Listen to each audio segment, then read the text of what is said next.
laughing aloud now, magic in the air. Wands roll around us, cast away our care.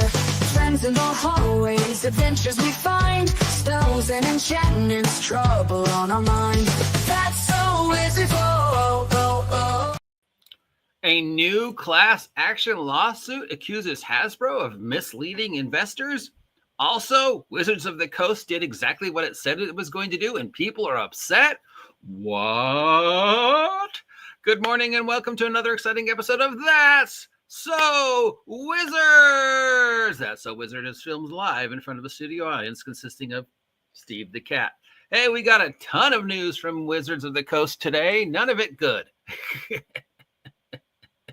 I feel like I was just saying the other day, oh, well, Wizards has been pretty good this week. Nothing bad has happened. I spoke too soon. It's 8:30 in the morning. It's the 20th day of November, 2024. Happy holidays. And it is I, your favorite idiot, the OGGM. And look at this. Hasbro is in trouble, like big, major, super trouble. Again, a class action suit accuses Hasbro of misleading investors by making material false and misleading statements about inventory buildup and product demand. What? Hasbro has been lying about marketing and product? This wouldn't have anything to do with them claiming they sold a lot of things when they really didn't. Let's read the article. And this might sound a lot businessy, but I'll try and make it as interesting as I can. Look at Steve. In the latest PR nightmare for Magic the Gathering and Power Rangers, a new class action suit has accused Hasbro of causing financial harm to its investors by knowingly, willingly misrepresenting both the amount of product they were unable to move and the customer demand amount. That really sounds like they're talking about the player's handbook, but let's move on. And to talk about Power Rangers, we will show a picture of a Power Rangers team that was never on the show. These are the Omega Rangers from the comic book. Do your research, whoever this is. Filed with the blah, blah, blah, something. Clute claims that Hasbro violated the United States Exchange Act by continuing to present an apparent 4-year buildup of inventory as being done in order to meet anticipated customer demands, rather than admit that they were stockpiling as a result of the inability to accurately move the various products. Okay, what does that mean in English?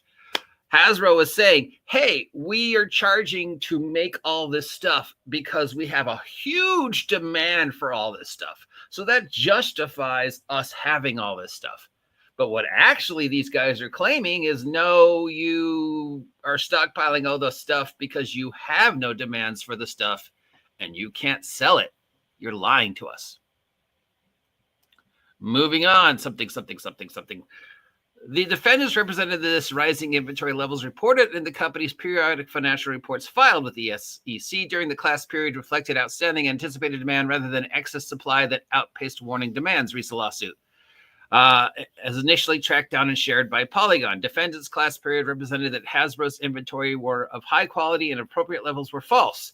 In truth, defendants knew that Hasbro had overpurchased inventory to an extent that significantly outpaced customers' demand.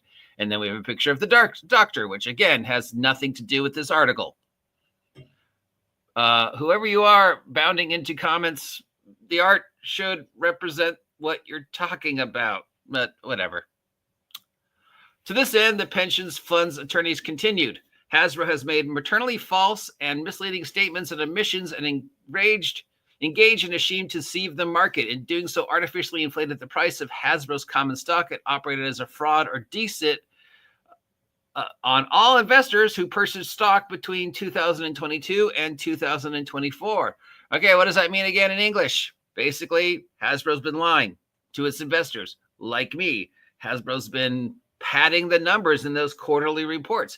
Hasbro's been making claims that don't actually represent what actually happened. Case in point, the new player's handbook, where they said it was the fastest selling product ever in the history of Dungeons and Dragons. Well, what they meant to say was it's the fastest selling product since 2014, as long as you don't count Tasha's.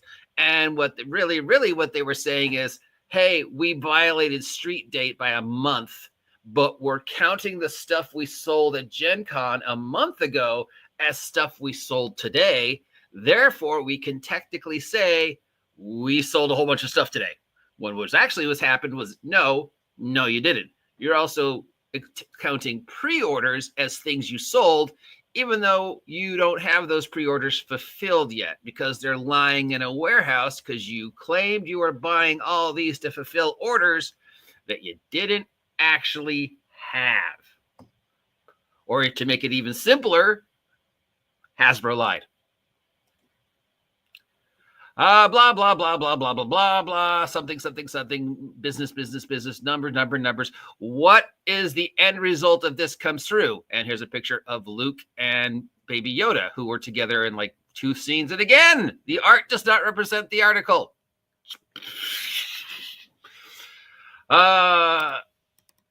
They did not initially name which product lines that they were the culprit behind the inventory problems, but let's just guesstimate is Power Rangers and Dungeons and Dragons.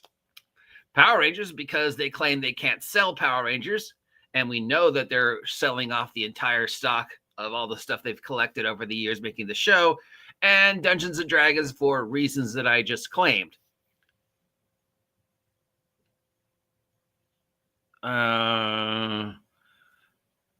They're also saying that, all their stuff isn't selling as well as they claim that they sold, except for maybe the Magic the Gathering and the video games, which is, 100% true. We, as investors, including an investor myself, know that the only thing that's really selling from the Wizards of the Coast end of the spectrum is Magic the Gathering. The only thing that's really selling in the digital video branding thing is the video game stuff. And from the Hasbro section of the warehouse, the only stuff that's really selling is, weirdly enough, Peppa and Furby. The toys aren't doing as well as they should, probably because Hasbro's completely abandoned them. I don't know.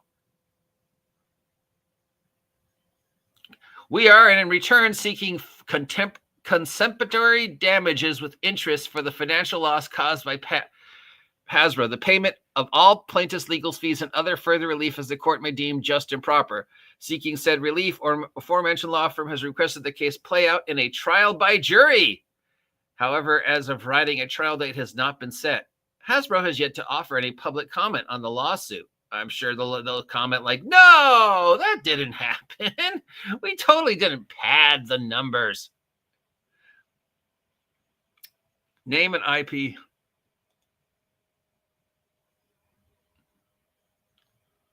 Do they still own those? I don't know. I don't think so. Maybe. I don't know what IPs they know right now or not know. They don't know what to do with the ones they have. God forbid they decide to dip back into the wells of ones they had in the past, considering they've tossed Power Rangers to the winds of horrid fate. Well, so there you go. If you're looking for something to point fingers at and laugh at for our old friends at Hasbro, that's so Hasbro. There you go. Major league class action suit from multiple people who are investors like myself.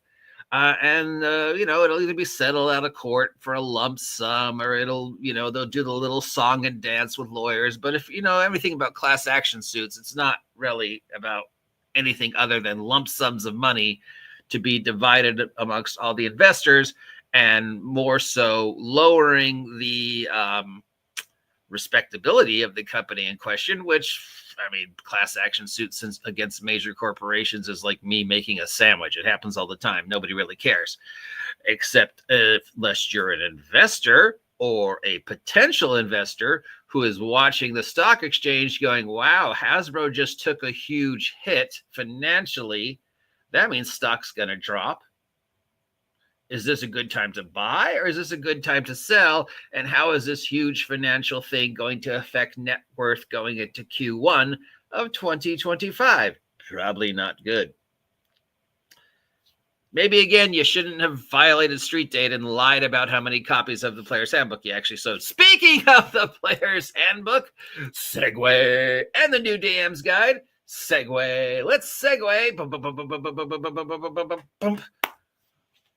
to the next story regarding Hasbro, Wizards of the Coast, and other things related to our favorite topic, Player's Handbook and the Dungeon Master's Guide. Let's go first to this story, which I don't know I'm happy or sad about. I think I'm sad about it.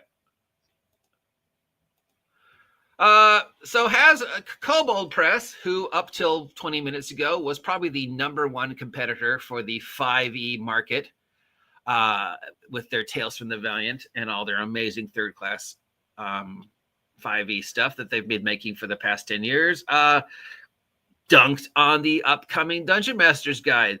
They played the dozens. They basically said, our DM's Guide's better than your DM's Guide. Tales from the Valiant's better than Dungeon Master's Guide 2024. Dungeon Master's Guide and Player's Handbook 2024 sitting in a tree. You know, they were making fun. They were throwing dozens. They were like, hey, Dungeon Masters 2024, your mom is so fat. And apparently some people on the way too much time on their hands Sparkle Troll end of the spectrum or whatever, or maybe it was some news people or whatever, they got some backlash. How dare you make fun of the Dungeons and Masters Guide from D&D? It sounds like something Scott Garby would do. How dare you make fun of the Dungeon Masters Guide 2024? So rather than standing by it like an adult and say, yeah, I said that, I think my Dungeon Master's Guide is better than your Dungeon Master's Guide, Kobold turned tail and said, no, we're sorry. We didn't mean to pick on you. We're not going to pick on product anymore. That's not our job. Our job is just to sell the best product that we can and let that speak for itself. Okay, so I'm,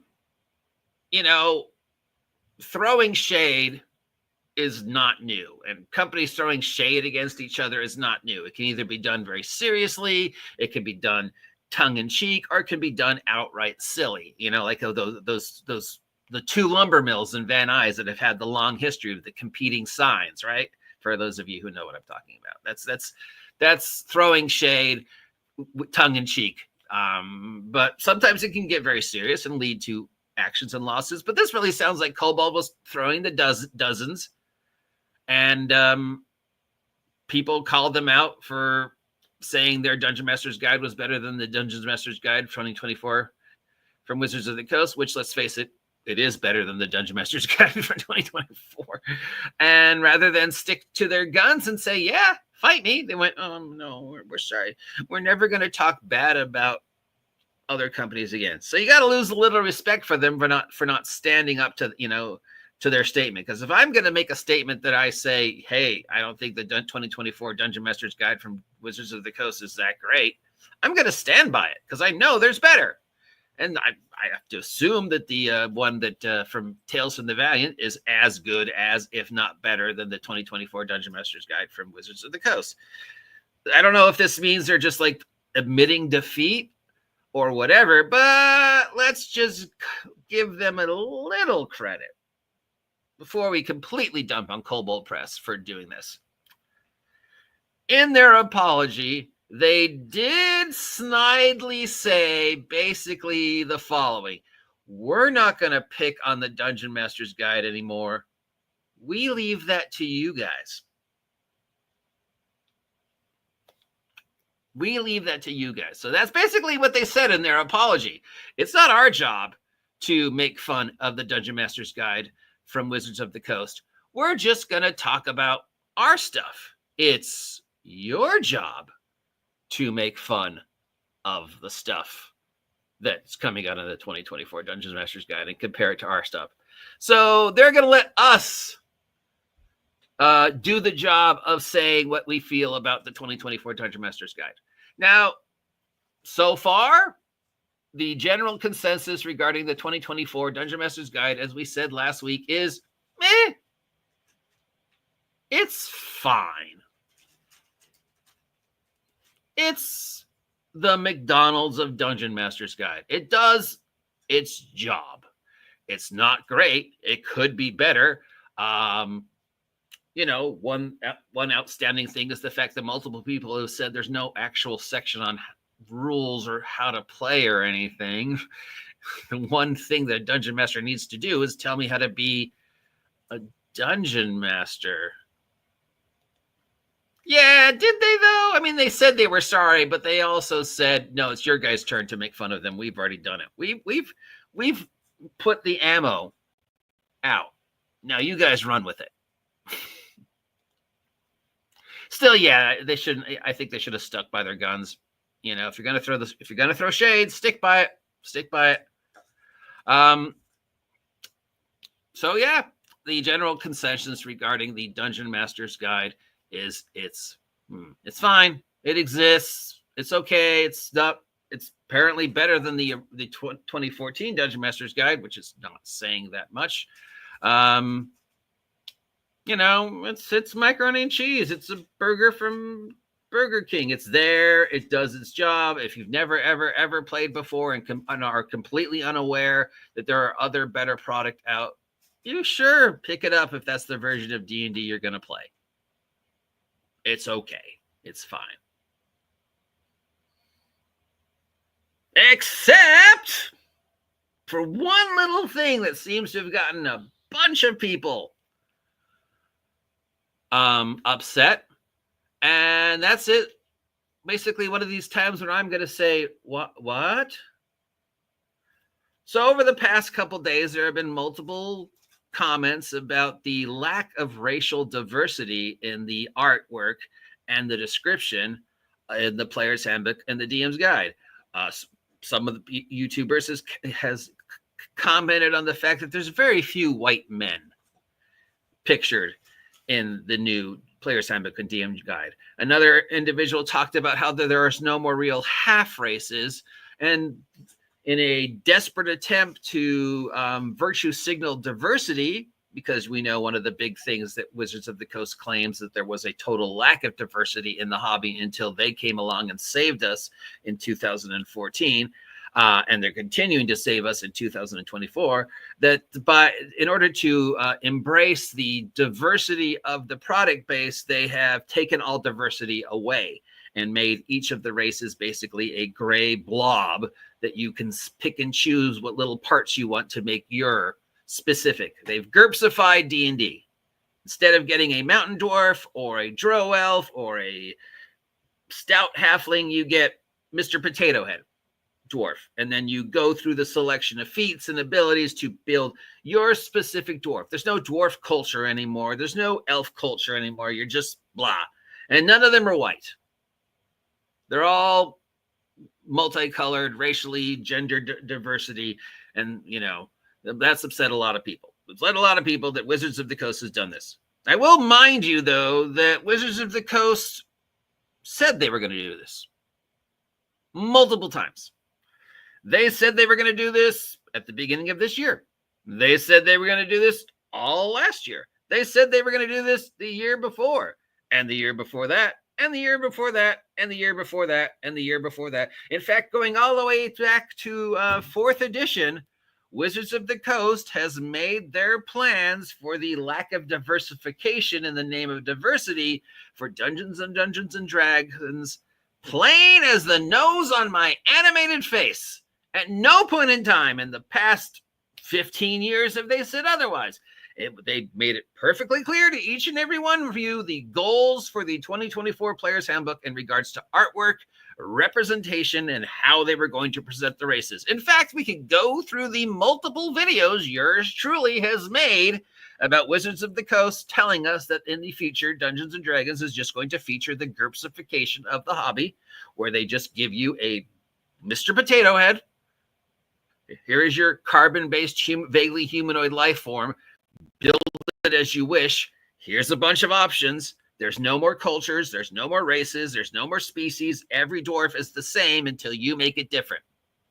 That is how we're going to emulate diversity, by not having any diversity. Nothing says diversity by a bunch of individuals who are special, and there's no, bottom line. Because when everybody's special, no one is. So you're upset because Wizards of the Coast did something they said they were going to do multiple times. You knew it was coming. It's not a surprise. And yet you're all acting like, oh my God, I didn't see this coming. I mean, I knew they said they were going to do this. but I didn't think they were actually going to do it. Wow, that sounds familiar. It sounds like a certain political movement. But I'm not going to get into that. But no, Wizards did what they said they were going to do. So why are you upset? Accept it. This is the future of D&D. You don't like it? Don't play it. There are plenty of other games that do the job better. But I understand if you want to be cool on the interweb, you either have to talk shit about D&D or you have to worship D&D. There's no happy middle for people like me. So, okay, I get it. Wizards did what they said they were going to do. Now, it is very upsetting to those of us who believe that at no point in time there's any of the things Wizards has said about people like myself is true. The myth of the utter lack of diversity that Wizards continues to perpetuate. The myth that only white guys play D&D until recently, that Wizards continues to perpetuate. The fact that, there was no girls playing D&D, there was no LGBTQT playing D&D, there was no anybody, right? Nobody was allowed to play D&D except for 5 white guys in the Midwest for the past 40 some odd years. But then Hasbro comes along in 2014 and saves us. And for the past 10 years, Hasbro perpetrating this false narrative of how horrible Dungeons and Dragons was before they came along. And they've made it very clear that this is the narrative they are going to continue to push. And they push that in the player's handbook, in the art and the description of the races. And they push that in the Dungeon Master's Guide, in the art and the description of the races. Everything is about making you special by not being special. There is no uniqueness because everybody's unique. No 2 dwarves will be exactly the same. Just like no 2 people are exactly the same. Now, this, in measure, is no different than any other generic universal role-playing system. This is what GURPS does. You start with a Mr. Potato Head, a gray blob, and you pick and choose what you want for your gray blob. Now, maybe if you're playing in an established campaign, that like GURPS Supers, which somebody in this conversation wrote, you might have predetermined packages, right? So you have your Mr. Potato Head and you want to build a dwarf, and you look at the campaign guide for that world, and the person has very specific dwarf cultures and says that for 20 points you can be part of this dwarf culture and you get all these pre-built advantages and disadvantages to basically say, okay, I'm a member of the Mountain Dwarves, or I'm a member of the Storm King clan, or I'm from Atlantis and I took the Atlantis package, or I'm a Lumerian, or I'm a mutant, or whatever. So that's not new. Wizards of the Coast trying to take that and convert it to D&D. I mean, it stops being Dungeons and Dragons, but let's face it, it's stopped being Dungeons and Dragons for a long time now. I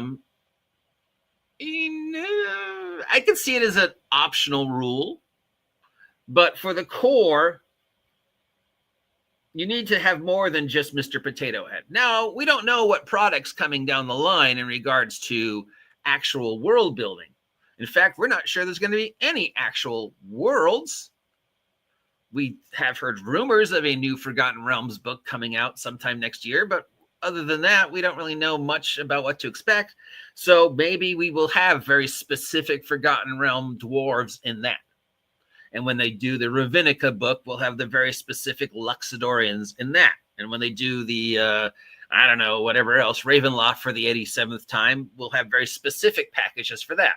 But just in the Player's Handbook and the Dungeon Master's Guide, we have these generic races where everybody's exactly the same to start, and then you pick and choose. So if you're not using a pre-generated world, you're going to just have this hodgepodge mosaic of individuals that looks like, downtown Westeros, or Los Angeles or whatever, with just this vast sea of individuality, which, that sounds cool. That sounds like, well, yeah, that's what it's supposed to be. I want my character to be unique to me. I want my cosplay to stand out in the sea of cosplays, right? on paper. In actuality, it once again just seems to be very hypocritical in regards to how Wizards of the Coast is approaching the false narrative. Let's perpetuate the false narrative. Let's say we're going to create a brand new paradigm where that false narrative doesn't exist. And how do we do that? By hypocritically basically doing the exact same thing we're claiming that people outside of Wizards of the Coast have been doing for 50 years. We're not racist. Therefore, we're going to create a whole bunch of things that are, by their very definition, racist. Because when everybody's special, no one is, right? And you're surprised. This isn't new. This is what they've been doing since 4th edition. Accept it and appreciate it or move on. At this point in time, the hobby is big enough that if you don't like what Wizards of the Coast is doing, you have plenty of other options to have a D&D-like experience without giving Wizards of the Coast money, because D&D doesn't mean anything anymore other than the brand, the pop culture recognition of the brand. I can do D20 level-based fantasy, 5,000 different variations as of last count, all the way from Castles and Crusades to the stuff yours truly has made, to Shadowdark, to anything else that's out there. There's 5,000 different iterations of Gygaxian level-based D20 fantasy for you to get your Dungeons and Dragons freak on. So if you're upset with Wizards like most of us, more power to you. Move along. Head on over to the links down below and buy my merch because it's cheaper than anybody else's. Or head on over to Trollord Games. Check out Castles and Crusades. Head on over to the Arcane Library. Check out Shadowdark. Head on over to the Red Room and check out Wretched. You've got choices. Wizards is going to still be doing Wizards tomorrow. Lawsuit, lies, cheating, stealing, doesn't matter as long as they can milk one single penny out of the D&D brand ad infinitum to the end of time and the heat death of the universe. They will. It's not going to die. It's going to change. It's going to warp into something new. It's going to, let's go Mighty Morphin Dungeons and Dragons Rangers.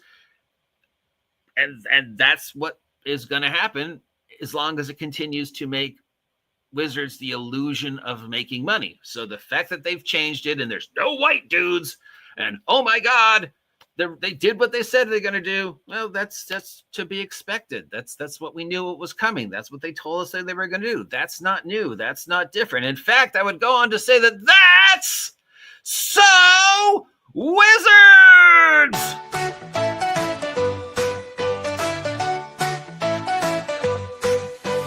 Laughing aloud now, magic in the air. Wands roll around us, cast away our care. Friends in the hallways, adventures we find. Spells and enchantments, trouble on our mind. That's so Wizards.